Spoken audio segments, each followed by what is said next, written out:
হ্যাঁ, কর্তা-কারক নিয়ে আলোচনা করেছিলাম। আজকে আমরা কর্তা-কারকের পরের কারক পড়ব কর্মকারক। দেখুন কর্মকারক।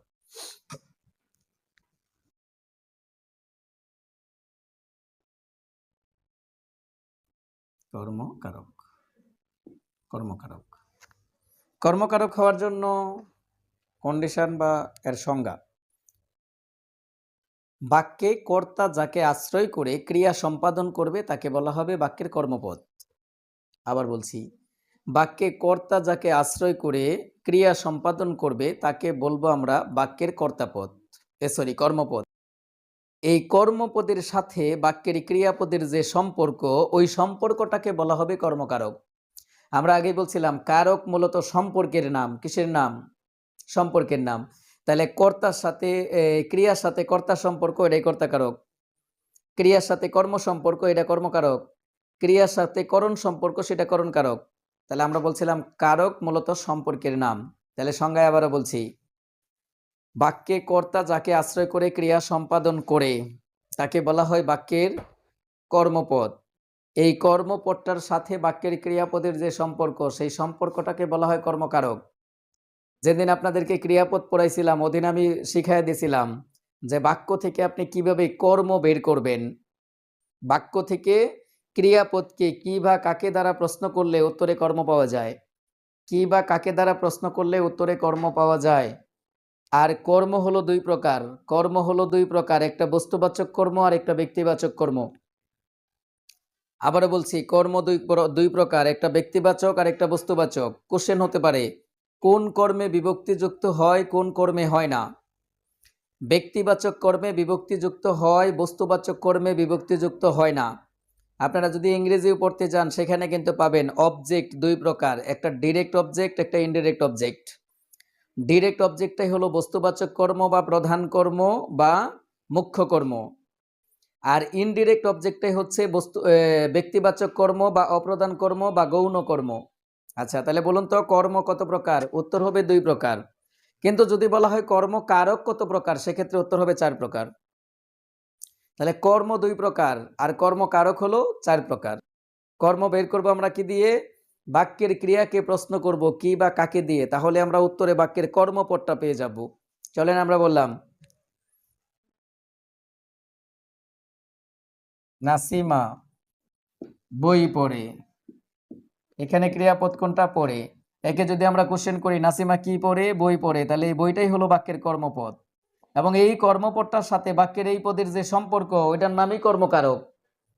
তাহলে নাসিমা বই পড়ে কোশ্চেন করছে, এখানে বই কোন কারকে কোন বিভক্তি? আমরা উত্তর দিব কর্মকারকে শূন্য বিভক্তি। কর্মকারকে শূন্য বিভক্তি, কারণ বইয়ের সাথে কোনো বিভক্তির রূপ নাই, সুতরাং এটা কি বিভক্তি হবে? শূন্য বিভক্তি বা প্রথমা বিভক্তি।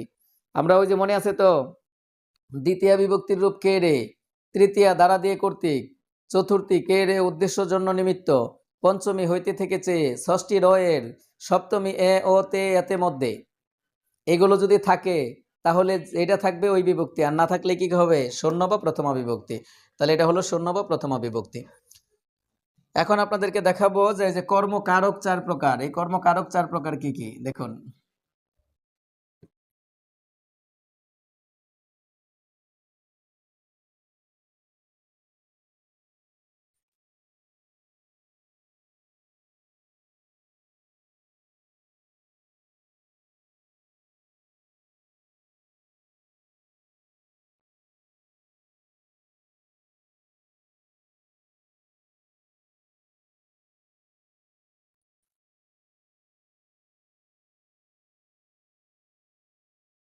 প্রযোজক ক্রিয়ার কর্ম।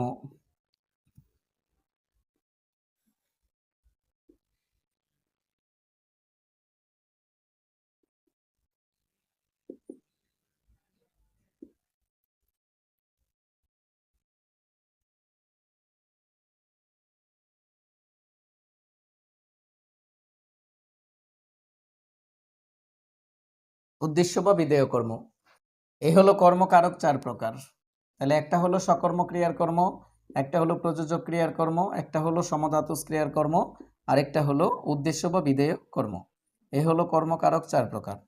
এখন আসুন সকর্ম ক্রিয়ার কর্ম কোনটা? আপনাদেরকে যেদিন ক্রিয়াপদ পড়াইছিলাম ওদিন আমরা বলছিলাম সমাপিকা ক্রিয়ার কর্ম থাকা বা না থাকার উপর ভিত্তি করে সমাপিকা ক্রিয়াকে 3 ভাগে ভাগ করা যায়। সমাপিকা ক্রিয়ার কর্ম থাকা বা না থাকার উপর ভিত্তি করে সমাপিকা ক্রিয়াকে 3 ভাগে ভাগ করা যায়। একটা হলো সকর্ম ক্রিয়া, আরেকটা হলো অকর্ম ক্রিয়া, আরেকটা হলো দ্বিকর্ম ক্রিয়া। ওদিন আমরা পড়াইছিলাম যে ক্রিয়াপদের কর্ম আছে সেটা সকর্ম, যে ক্রিয়াপদের কর্ম নাই এটা অকর্ম, যে ক্রিয়াপদের 2টা কর্ম আছে তাকে বলছি আমরা দ্বিকর্ম ক্রিয়া। বলেন মনে আছে?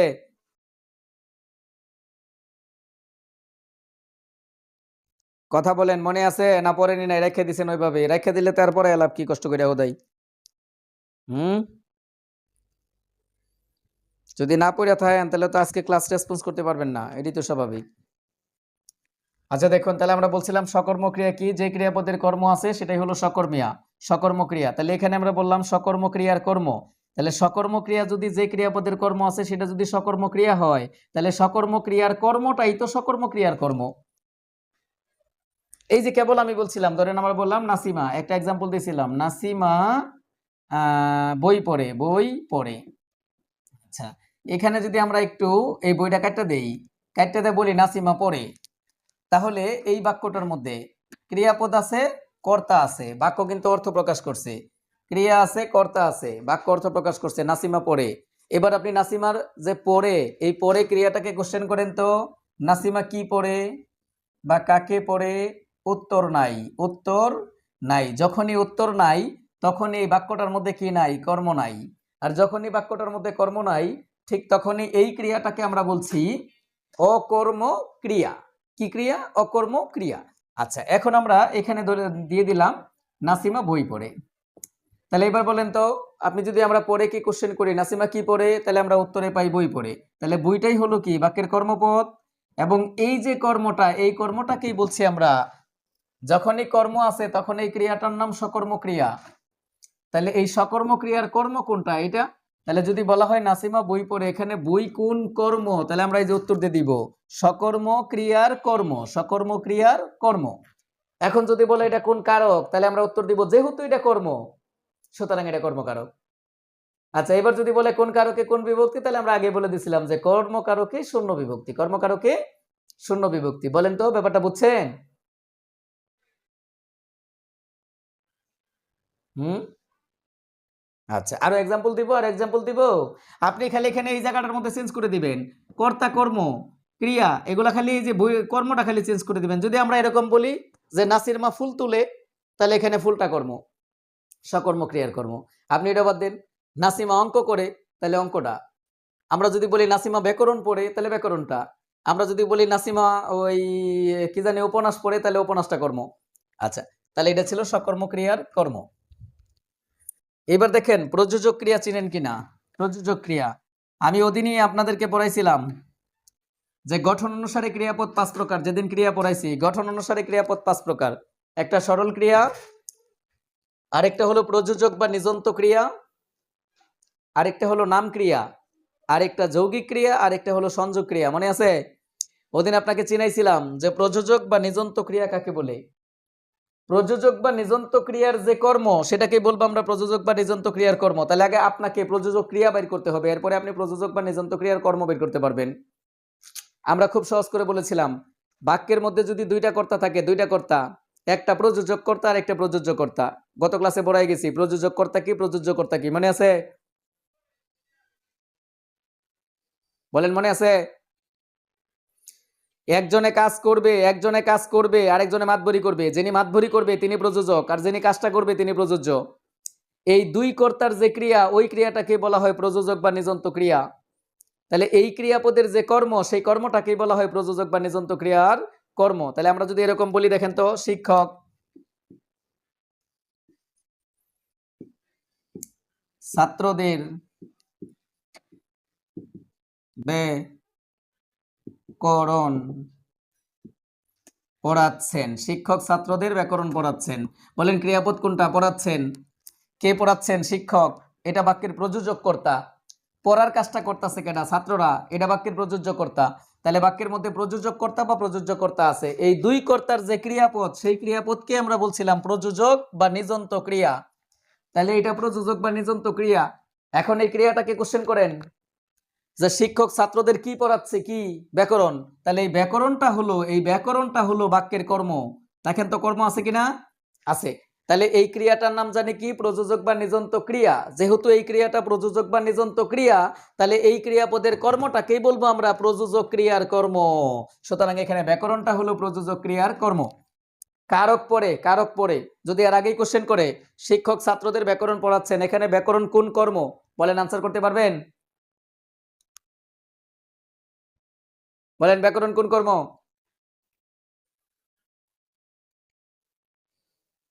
হুম, হ্যাঁ, প্রযোজক ক্রিয়ার কর্ম। এখন যদি কোশ্চেন করে শিক্ষক ছাত্রদের ব্যাকরণ পড়াচ্ছেন, এখানে ব্যাকরণ কোন কারক, তখন আপনারা অবশ্যই উত্তর দিবেন কর্মকারক। মনে রাখবেন, এখন নতুন ব্যাকরণে বা বর্তমান ব্যাকরণে কারকটার নাম কিন্তু এখন কারক আর বিভক্তি একসাথে নয়। এখন এই টপিকটার নাম শুধুই কারক, বিভক্তি আলাদা। আর যে বিভক্তি আপনারা পড়েছেন প্রথমা, দ্বিতীয়, তৃতীয়, চতুর্থী, পঞ্চমী, ষষ্ঠী, সপ্তমী, এগুলা একটাও নতুন ব্যাকরণে নাই। তাই আমি 25 সালে অনেক কোশ্চেনই দেখতে পেয়েছি যে কোশ্চেনের মধ্যে উল্লেখ হয়েছে, কোশ্চেন করা হয়েছিল বিভক্তি ছাড়াই। তাই এখন কোশ্চেন বিভক্তি ছাড়াও হতে পারে, হওয়ার সম্ভাবনা আছে। তাহলে কোশ্চেন যদি করা হয় শিক্ষক ছাত্রদের ব্যাকরণ পড়াচ্ছেন, এখানে ব্যাকরণ কোন কারক, আপনি অবশ্যই উত্তর দিবেন কর্মকারক। যদি কোশ্চেন করেই ফেলে যে ব্যাকরণ কোন কারকে কোন বিভক্তি, তখন আমরা উত্তর দিব কর্মকারকে শূন্য বিভক্তি। বলেন বুঝছেন? আচ্ছা, এবার যদি আমরা আরো এক্সাম্পল দিই, দেখেন মা শিশুকে চাঁদ দেখাচ্ছেন, মা শিশুকে চাঁদ দেখাচ্ছেন। একটু খেয়াল করেন, ক্রিয়াপদ কোনটা, দেখাচ্ছেন। কে দেখাচ্ছেন? মা। তাহলে দেখার কাজটা মা পরিচালনা করতেছে, বা চাঁদ দেখার কাজটা করতেছে কে? শিশু। তাহলে শিশুও কর্তা, মাও কর্তা। মা হলো প্রযোজক কর্তা, শিশু হলো প্রযোজ্য কর্তা। তাহলে দুইটা কর্তা আছে, একটা প্রযোজক আর একটা প্রযোজ্য। এই দুই কর্তার ক্রিয়াপদ কোনটা? দেখাচ্ছেন। তাহলে দুই কর্তার ক্রিয়াকে আমরা কি ক্রিয়া বলছিলাম? প্রযোজক বা নিযন্ত ক্রিয়া। তাহলে প্রযোজক ক্রিয়ার কর্ম কোনটা?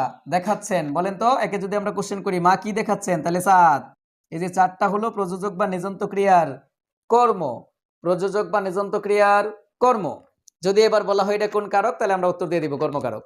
যদি বলে কোন বিভক্তি, আমরা উত্তর দিব কর্মকারকে শূন্য বিভক্তি। বলেন বুঝছেন? হুম, আরো এক্সাম্পল দিব না বুঝছেন? বলেন এক্সাম্পল দিব আরো, স্যার আর একটা দেন। চলো,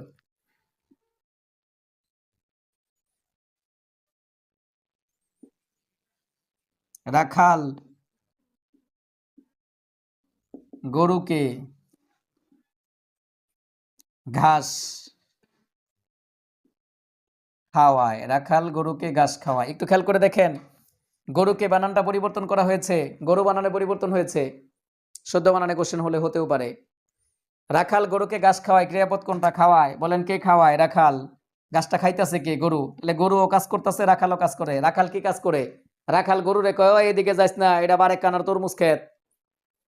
কয় ওদিকে যাইস না, এটা মসজিদ পাটোয়ারির ওই জালাভাট। এদিকে যাইস না, এটা ওই নেমতালি খার এটা, বলে না? গরু যদিও কথা শোনে না, গরু তারপরেও জায়গা। তো রাখালের কাজটা কি? সেখান থেকে ফিরানো। তাহলে রাখালেও কাজ করতেছে, তবে তার কাজটা একটু মাতবরি টাইপের কাজ। আর গরু খাওয়ার কাজটা করতেছে। তাহলে এটা প্রযোজক কর্তা, এটা প্রযোজ্য কর্তা। এই দুই কর্তার ক্রিয়া কোনটা? খাওয়ায়। এই ক্রিয়াটাকে আমরা কি বলছি? প্রযোজক বা নিযন্ত ক্রিয়া। তাহলে এই ক্রিয়াটাকে কোশ্চেন করেন, রাখাল গরুকে কি খাওয়ায়? ঘাস খাওয়ায়। তাহলে এই ঘাসটা হলো কর্ম, এবং এই কর্মটাকে আমরা বলছি প্রযোজক বা নিযন্ত ক্রিয়ার কর্ম। যেহেতু এটা কর্ম, সেহেতু এটা কর্মকারক। তাই যদি কোশ্চেন করা হয় রাখাল গরুকে ঘাস খাওয়ায়, এই বাক্যে ঘাস কোন কারক, তাহলে আমরা উত্তর দিব কর্মকারক। যদি বলা হয় কোন কারকে কোন বিভক্তি, তখন আমরা উত্তর দিব কর্মকারকে শূন্য বিভক্তি। বলেন প্রযোজক বা নিযন্ত ক্রিয়া বুঝছেন?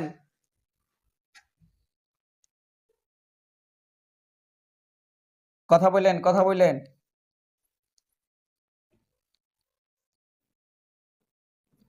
আচ্ছা, এরপরে হলো সমধাতুজ ক্রিয়ার কর্ম। দেখুন এখানে এই হেডলাইনটা একটু বুঝতে হবে। সম কথার অর্থ সমান, ধাতু কথার অর্থ ধাতু, জ কথার অর্থ জাত বা উৎপত্তি। তাহলে বাক্যের ক্রিয়া এবং কর্ম সমান ধাতু বা শব্দ থেকে উৎপত্তি লাভ করবে, সেটাকে বলবো আমরা সমধাতুজ ক্রিয়ার কর্ম। তার মানে ঘটনাটা কি ঘটলো? সম কথার অর্থ সমান, ধাতু কথার অর্থ ধাতু, আর ধাতু হলো ক্রিয়াপদের মূল অংশকে ধাতু বলে, মনে আছে তো? ক্রিয়াপদের মূল অংশকে ধাতু বলা হয়, ধাতুর আরেক নাম ক্রিয়া প্রকৃতি। তাহলে সমান ধাতু থেকে, জ মানে জাত, জাত মানে উৎপত্তি, সমান ধাতু থেকে উৎপত্তি লাভ করবে, কি লাভ করবে? বাক্যের কর্ম এবং ক্রিয়া। অর্থাৎ বাক্যের কর্ম এবং ক্রিয়া একই ধাতু থেকে উৎপত্তি লাভ করলে ওই কর্মটাকে বলবো আমরা সম ধাতু ক্রিয়ার কর্ম। ফর এক্সাম্পল দিলেই বুঝে নেবেন, আমি আজ খুব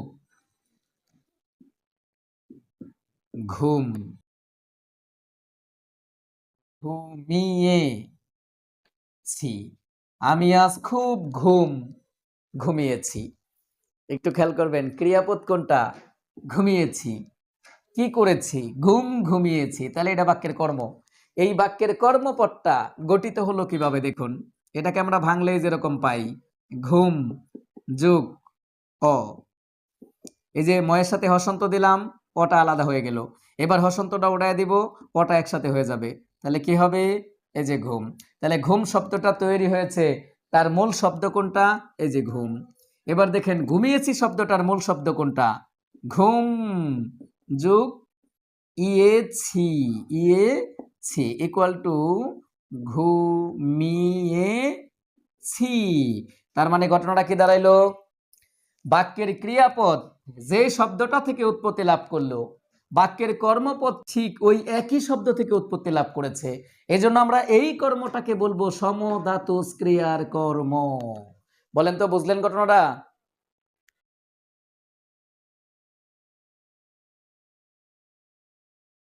বাক্যের কর্মপদ কোনটা? ঘুম। এই ঘুম কোন শব্দ থেকে উৎপত্তি লাভ করছে? ঘুম থেকে। আর ক্রিয়াপদ কোনটা? ঘুমিয়েছি। ঘুমিয়েছির মূল শব্দটা কি? ঘুম। তাহলে কর্মপদের মূল কি? ঘুম। ক্রিয়াপদের মূল কি? ঘুম। কর্মপদ এবং ক্রিয়াপদ একই শব্দ থেকে উৎপত্তি লাভ করছে। যদি একই শব্দ থেকে উৎপত্তি লাভ করে, ওই শব্দটাকে বলবো আমরা সমধাতু ক্রিয়ার কর্ম। সমধাতু ক্রিয়ার কর্ম। এরকম হাজার হাজার এক্সাম্পল দেওয়া যাবে। আমি আজ খুব খাওয়া খেয়েছি, আমি আজ খুব নাচা নেচেছি, আমি আজ খুব দেখা দেখেছি, আমি আজ খুব পড়া পড়েছি, আমি আজ খুব মারা মেরেছি, আমি আজ খুব রাগা রেগেছি। এগুলো সব সমধাতু ক্রিয়ার কর্ম। তার মানে কর্মপদ এবং ক্রিয়াপদ একটা শব্দ থেকে উৎপত্তি লাভ করবে। বলেন, বুঝছেন?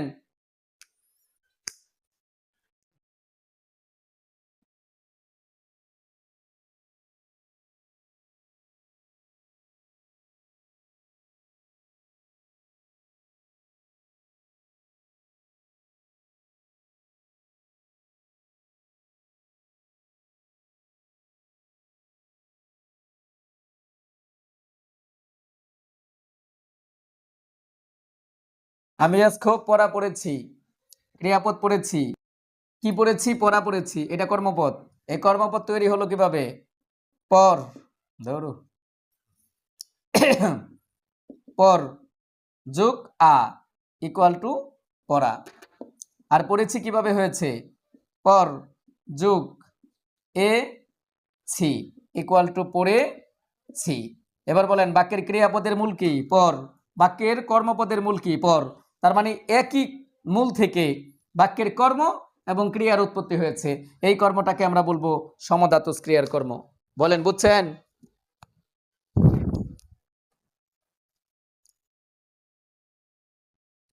এরপরে দেখুন উদ্দেশ্য বা বিধেয় কর্ম।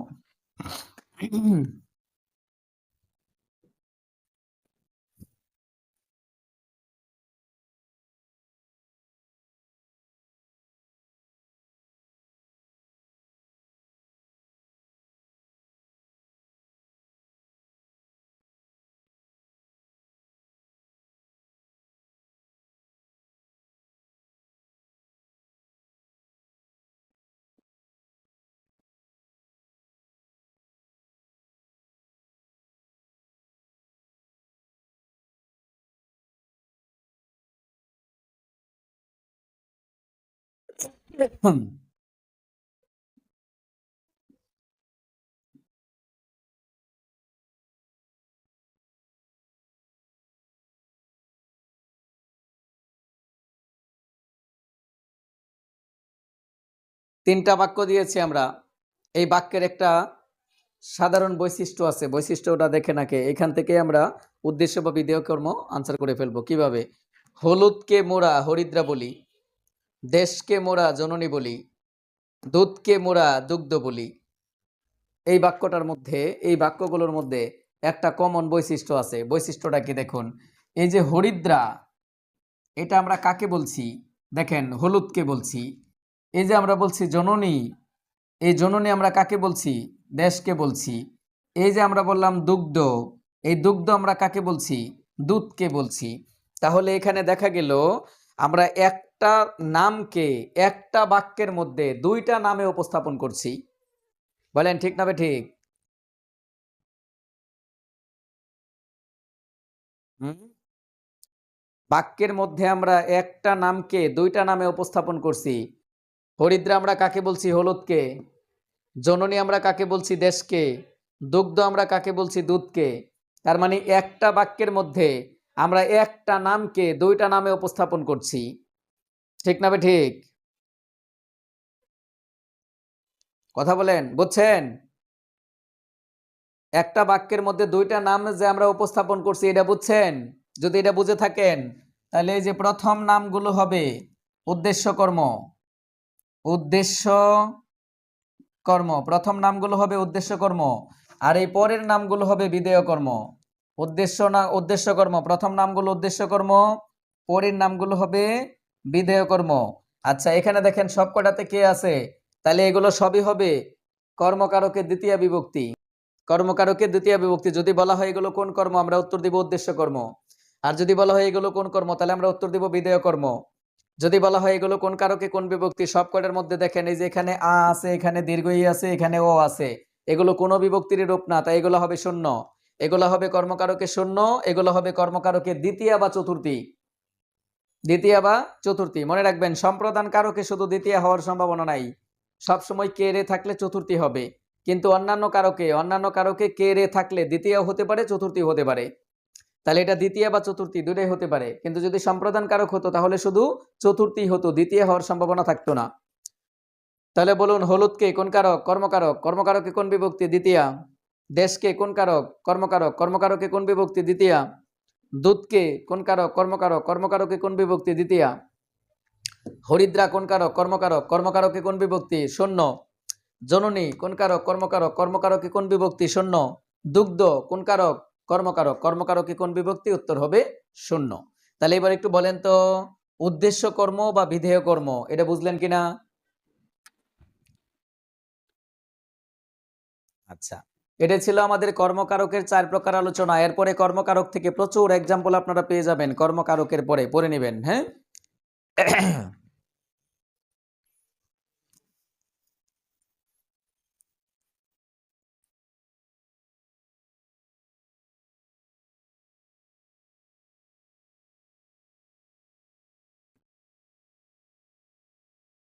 এখন আমরা পড়ব করণ কারক। করণ কারক,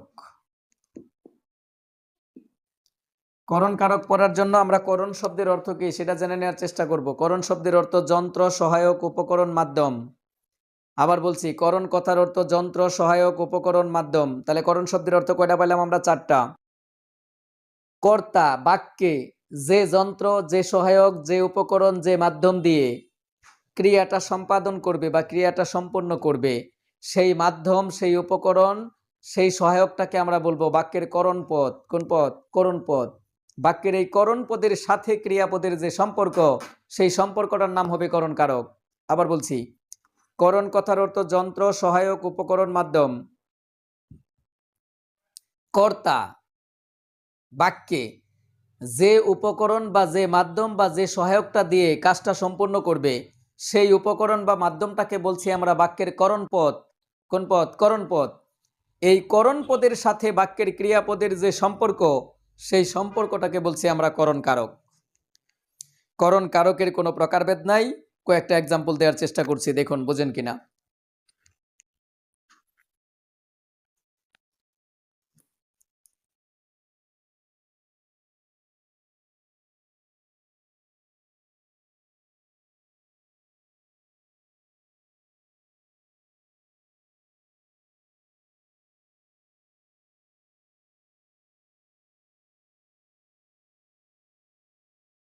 শিক্ষক মার্কারে লিখে, শিক্ষক মার্কারে লিখে।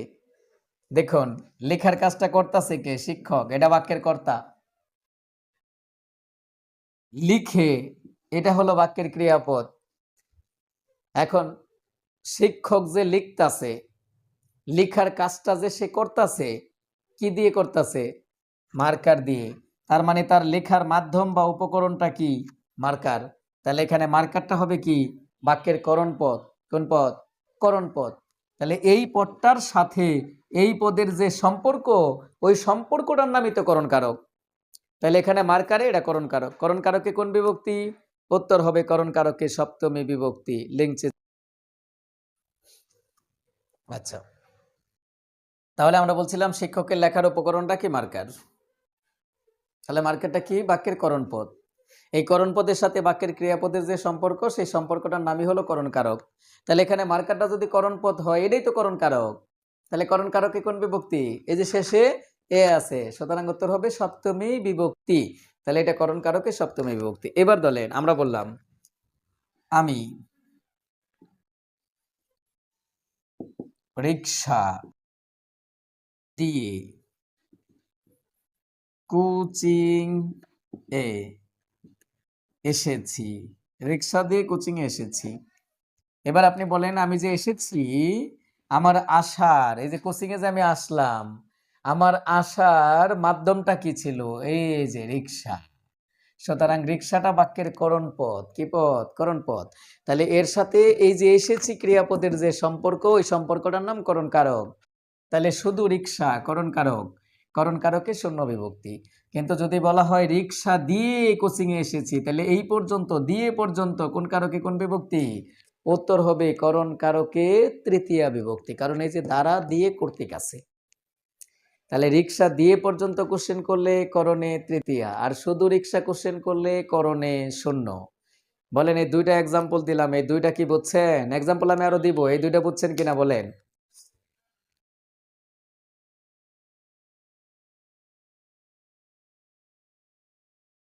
কৃষক লাঙ্গল দিয়ে জমি চাষ করে। কৃষক লাঙ্গল দিয়ে জমি চাষ করে। একটু খেয়াল করেন, এই যে কি খেয়াল করেন, এই যে কৃষক যে জমি চাষ করে, তার এই জমি চাষ করার মাধ্যমটা কি? লাঙ্গল। তাহলে জমিটা সে কি দিয়ে চাষ করতেছে? লাঙ্গল দিয়ে। তাহলে এই লাঙ্গল দিয়ে এটা হলো বাক্যের কি? করণ পদ। কারণ এটা দিয়ে কৃষক কাজটা করতেছে। আচ্ছা, তাহলে এটা করণ পদ। যেহেতু এটা করণ পদ, তাহলে এটাই কি? করণ কারক। এখন যদি বলা হয় লাঙ্গল দিয়ে কোন কারকে কোন বিভক্তি, তাহলে আমরা উত্তর দিব করণ কারকে তৃতীয় বিভক্তি। করণ কারকে তৃতীয় বিভক্তি। বলেন তো বুঝলেন কিনা করণ কারকে তৃতীয় বিভক্তি? আচ্ছা, এবার যদি আমরা একটা গান গাই।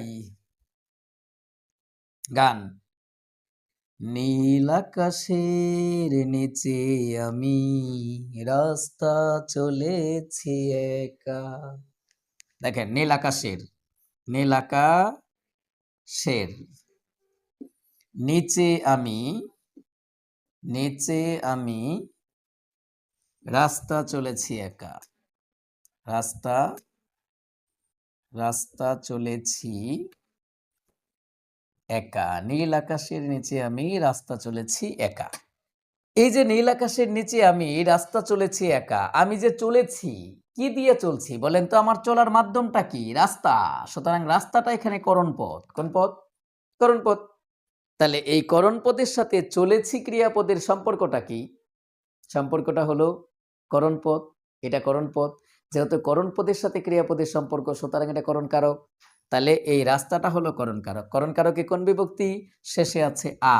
আ কোনো বিভক্তির রূপ না, সুতরাং এটা উত্তর হবে শূন্য বিভক্তি। তাহলে এটা করণ কারকে শূন্য বিভক্তি। আচ্ছা, আমরা যদি আরো এক্সাম্পল দেই, আমরা বললাম ছেলেরা, ছেলেরা মাঠে বল খেলে। এটা একটু কনফিউজড কোশ্চেন। ছেলেরা মাঠে বল খেলে, ক্রিয়াপদ কোনটা? খেলে। কারা খেলে? ছেলেরা, বাক্যের কর্তা। কোথায় খেলে? মাঠে, এটা বাক্যের অধিকরণ। জায়গা বোঝালে, স্থির জায়গা বোঝালে, নির্ধারিত জায়গা বোঝালে সেটা অধিকরণ হয়। অধিকরণে আমরা আসলে পরে বুঝবেন।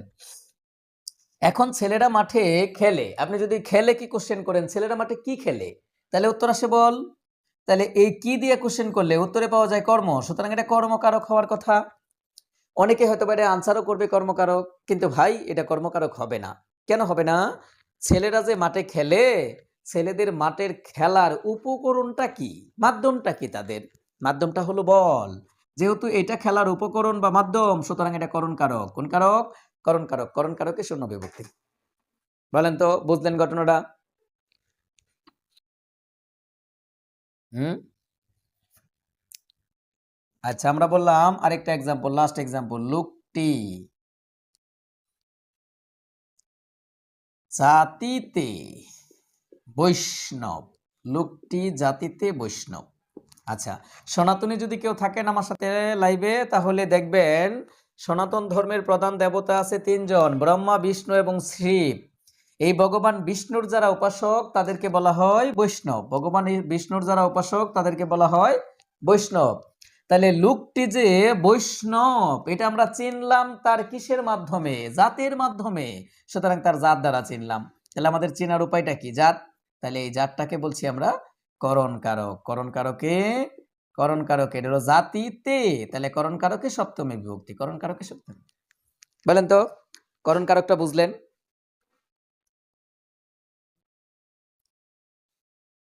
বুঝছেন? জি স্যার, 100% সহজ। সব কারকের চেয়ে করণকারকই সহজ, কোনো প্রকার ভেদ নাই, কিছু নাই। কাজটা যেটা দেখো তা করবো, এটাই করণ। এর মতো সহজ কোনো পড়া আছে নাই। ট্রাই করেন, ট্রাই করেন, ট্রাই করলে পেয়ে যাবেন। আচ্ছা, করণের পরে আমরা আরেকটা পড়া পড়বো, সেটা হলো সম্প্রদান কারক। আর আমরা আগেই বলছিলাম রবীন্দ্রনাথ ঠাকুর সম্প্রদান কারককে বাদ দিতে চেয়েছিলেন, 43তম বিসিএস এর কোশ্চেন। রবীন্দ্রনাথ ঠাকুর কোন কারককে বাদ দিতে চেয়েছিলেন? আমরা উত্তর দিব সম্প্রদান কারক। আর এই সম্প্রদান কারককে নতুন ব্যাকরণে সত্যিই বাদ দেয়া হয়েছে। বাদ দিয়ে আনা হয়েছে কোন কারককে? বাদ দিয়ে আনা হয়েছে সম্বন্ধ কারককে। কোন কারককে আনা হয়েছে? সম্বন্ধ কারককে।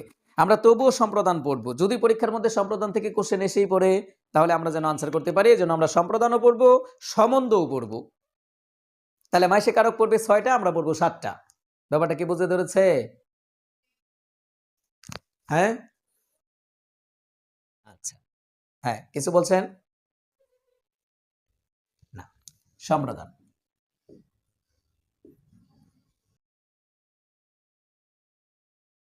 সম্প্রদান কারক আমরা মোটামুটি সবাই বলি, বুঝি। কিরকম? এটা নিজের অধিকার ত্যাগ করে অপরকে কিছু দিয়ে দিবেন, যেটা আর ফেরত আনবেন না, এবং এইটার জন্য আপনি কোনো টাকা পয়সাও নেবেন না, সেটাকেই বলবো আমরা সম্প্রদান কারক। এর একটা ছোট্ট টেকনিক আছে, এই টেকনিকটা যদি আরো মনে রাখতে পারেন তাহলে সম্প্রদান কারক একেবারেই শেষ। চলুন একটু দেখি টেকনিকটা কি।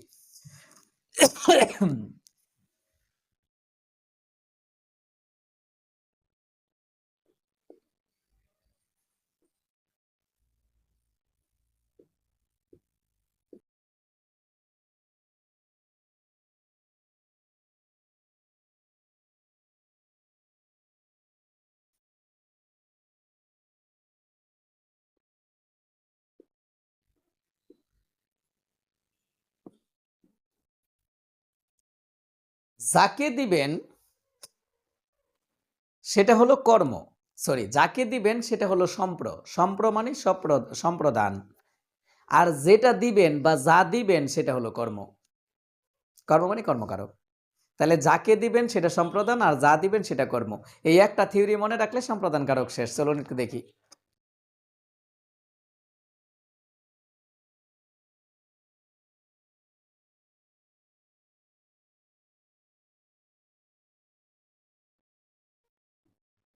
ভিক্ষুককে ভিক্ষা দাও।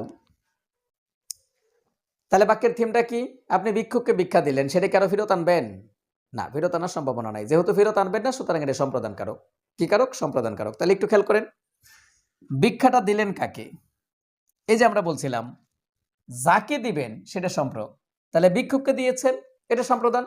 এবার বলেন তো দিছেন কি? ভিক্ষা। তাহলে এটা কর্ম, এটা কর্মকারক, আর এটা হলো সম্প্রদান কারক। তাহলে ধরেন তো এটা মূল শব্দটা কি? ভিক্ষুক, শেষে আছে কি? কে। অবশ্যই এখানে দ্বিতীয় বিভক্তি হবে না, কারণ সম্প্রদান কারকে দ্বিতীয় বিভক্তি হয় না। কে রে যেটাই থাকুক উত্তর হবে চতুর্থী বিভক্তি। যদি অপশনে চতুর্থী বিভক্তি না থাকে সেক্ষেত্রে আপনি উত্তর দিবেন সম্প্রদান কারক। বলেন বুঝছেন ব্যাপারটা? যদি অপশনে চতুর্থী বিভক্তি না থাকে সেক্ষেত্রে আপনি দ্বিতীয় বিভক্তি মার্ক করতে পারবেন। আর যদি চতুর্থী বিভক্তি থাকে তাহলে আপনাকে অবশ্যই চতুর্থী মার্ক করতে হবে। তাহলে এখানে সম্প্রদান কারকে বিক্ষোভকে হবে, সম্প্রদান কারকে চতুর্থী বিভক্তি। আচ্ছা, আমরা আরো এক্সাম্পল দেই। আমরা যদি বলি অন্ধ জনে দেহ আলু, অন্ধ জনে দেহ আলু। অন্ধ জনে দেহ আলু এটার যদি আপনি ভাবার্থ না করেন, যদি আক্ষরিক অর্থ করেন তাহলে কিন্তু হবে না। কারণ আপনি কিন্তু জানেন যে অনুবাদের দুইটা প্রকার আছে, অনুবাদ দুই প্রকার, একটা আক্ষরিক অনুবাদ, একটা ভাবানুবাদ। সবসময় আক্ষরিক অনুবাদ করলে অর্থ খুঁজে পাবেন না, কিছু ভাবের অনুবাদ করতে হয়। এখন অন্ধজনে দেহ আলো এই কথাটাকে যদি আপনি আক্ষরিক অনুবাদ করেন তাহলে একবার চোখ নাই তারে কি আপনি চোখ দিয়ে লাইবেন? না, নিশ্চয়ই না। তাহলে এর আক্ষরিক অনুবাদ করা যাবে না। আর ভাবানুবাদ, ভাবানুবাদটা কি? ধরেন আপনি একটা জায়গায় দাঁড়িয়ে আছেন, এমন সময় একজন মানুষ এসে আপনাকে একটা জায়গার কথা উল্লেখ করে বলল, ভাই আপনি কি ওই জায়গাটা চিনেন? যদি চিনেন তাহলে একটু কোন দিকে বলে দেন। এখন আপনি বলে দিলেন, ভাই এই যে সামনে যায় একটু বামে গেলেই সেই জায়গাটা আপনি পেয়ে যাবেন। এখন এটা বলার সাথে সাথে এই লোক হাঁটতে শুরু করছে, আর আপনি কি পেছন দিয়ে ডেকে বলছেন, ভাই আমি আপনার চিনাই দিছি না? পরে ওই লোক বলছে জি, তখন আপনি বলবেন যে 20টা টাকা দেন। বলেন আমরা বলি এটা না। এখন একটা মানুষ ওই জায়গাটা চিনতো না, এই ব্যাপারেই সে কি ছিল? অন্ধ ছিল। এবং তারে যখন আমি দেখায় দিলাম তখন সে চিনে গেল। এটার নামই হলো অন্ধজনে দেহ আলু। এতক্ষণ তিনি অন্ধকারে ছিলেন, এখন চিনাইয়া দিচ্ছেন, সে আলু পেরে ফেলো। এটাই হলো অন্ধজনে দেহ আলু। বলেন বুঝলেন? তাহলে এবার বলেন তো, এই যে অন্ধজনে কাকে আলো দেখালেন? অন্ধজনকে। তাহলে অন্ধজনে কি হবে? যাকে দেখাবেন বা দিবেন সেটা কি? সম্প্রদান কারক। তাহলে অন্ধজনে সম্প্রদান। শেষে কি আছে? এ। তাহলে এ কোন বিভক্তির রূপ? সপ্তমী বিভক্তির রূপ। তাহলে বলেন তো, আমরা যদি বলি অন্ধজনে দেহ আলু, এখানে অন্ধজনে কোন বিভক্তি? উত্তর হবে সপ্তমী বিভক্তি। কোন কারকে? সম্প্রদান কারকে সপ্তমী বিভক্তি। আচ্ছা, আমরা আরেকটা এক্সাম্পল দিচ্ছি, দেখুন। আমরা যদি এরকম বলি বস্ত্রহীনে, বস্ত্রহীনে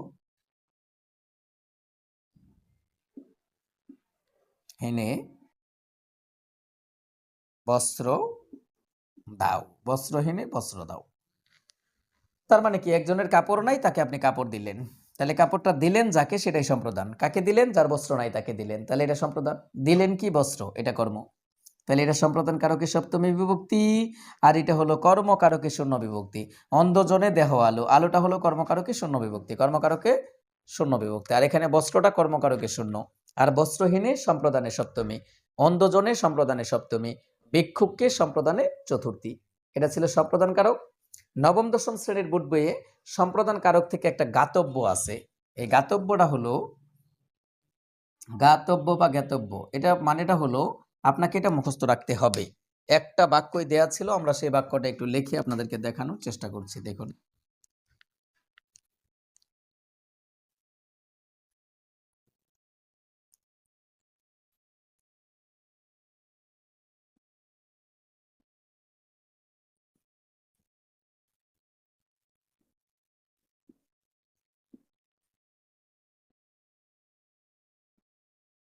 বেলা যে পড়ে এলো জলকে চল, এই বাক্যে জলকে কোন কারকে কোন বিভক্তি?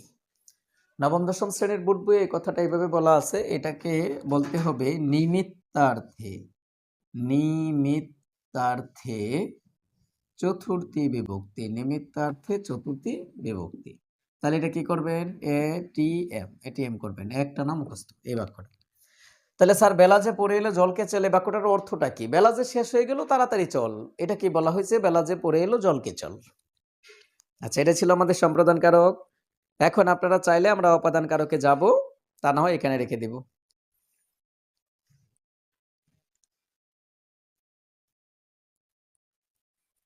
আর যার প্রয়োজন